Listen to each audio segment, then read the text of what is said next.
मुंबई का मशहूर street food vada pav हम सबने कभी ना कभी खाया ही है। पर क्या कभी सोचा है कि ये हमारे ब्लड शुगर लेवल के साथ आखिर करता क्या है?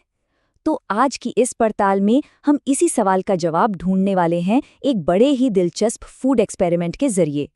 तो चलिए इस सवाल की तह तक चलते हैं। देखिए, बात सिर्फ स्वाद की नहीं है।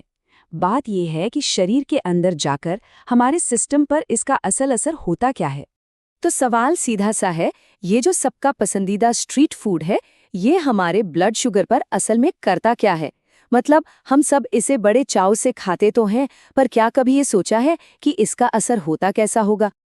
तो देखिए, एक्सपेरिमेंट कुछ ऐसा था। 2 वड़ा पाव खाए गए और कैलोरीज की बात करें तो करीब करीब 500 से 550 कैलोरीज। ये जानना जरूरी है ताकि हम जो नतीजे देखने वाले हैं उन्हें सही कॉन्टेक्स्ट में समझ सकें। तो फिर एक्सपेरिमेंट हो गया। अब बारी है नतीजे की। और सच कहूं, जो रिजल्ट सामने आया वो सच में चौंकाने वाला था। तो 2 वड़ा पाव खाने के बाद जो ब्लड शुगर में उछाल आया, वो था 54 मिलीग्राम प्रति डेसीलीटर। 54! ये कोई छोटा मोटा स्पाइक नहीं है, ये एक बहुत बड़ा उछाल है। इससे पता चलता है कि वड़ा पाव का असर शरीर पर कितना तेज और कितना जबरदस्त था।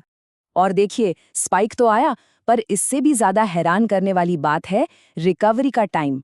मतलब खाना खाया, 1 घंटे में स्पाइक अपने पीक पर पहुंच गया, लेकिन ब्लड शुगर लेवल को वापस नॉर्मल होने में पूरे 3 घंटे लग गए। सोचिए, शरीर को इस स्पाइक से उभरने के लिए कितनी देर तक मेहनत करनी पड़ी। तो ठीक है, हमें ये तो पता चल गया कि क्या हुआ, पर अब सवाल आता है कि क्यों हुआ। आखिर इस जबरदस्त स्पाइक के पीछे की साइंस क्या है?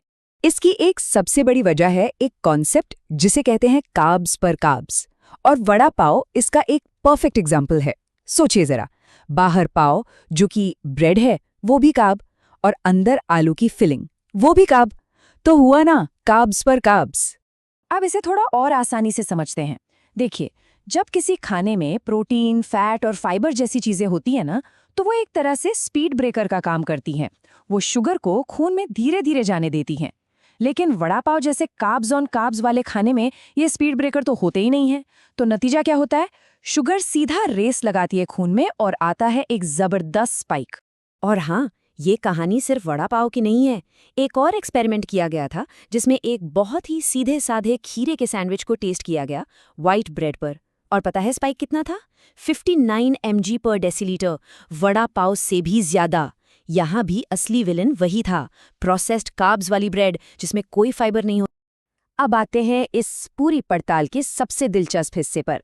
चलिए, वड़ा पाव की तुलना कुछ और जाने माने पसंदीदा जंक फूड से करते हैं और देखते हैं क्या होता है। तो ये नतीजे देखिए जरा। वड़ा पाव का स्पाइक था 54 mg पर डीएल। अब इसकी तुलना कीजिए चिकन पेपरोनी पिज्जा से, जिसका स्पाइक था 38, और एक स्पाइसी चिकन बर्गर से सिर्फ 37। मतलब पिज्जा और बर्गर से कहीं ज्यादा स्पाइक वड़ा पाव से आया। सच में ये तो बहुत ही चौंकाने वाली बात है। सोस में भी इस बात का जिक्र है।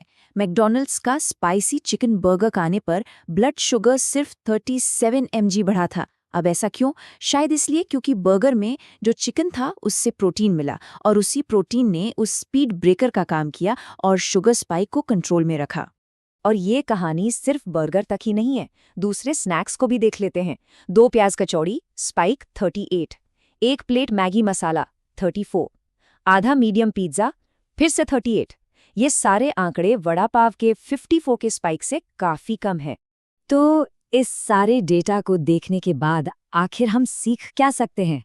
इस पूरी पड़ताल का सबसे बड़ा सबक, या कहें कि फाइनल टेक अवे क्या है? सबसे बड़ी और जरूरी बात जो समझ आती है वो ये है कि किसी भी खाने को सिर्फ हेल्दी या जंक के चश्मे से देखना ठीक नहीं है। असली खेल जो है वो है न्यूट्रिशनल बैलेंस का, यानी पोषण के संतुलन का। किसी डिश में अगर प्रोटीन, फैट और फाइबर हैं, तो वो पूरी कहानी ही बदल देते हैं कि हमारा शरीर कार्ब्स को कैसे प्रोसेस करेगा। वड़ा पाव को हम जंक शायद न कहें, लेकिन ये एनर्जी का एक बहुत तेज पर हाँ असंतुलित सोर्स जरूर है।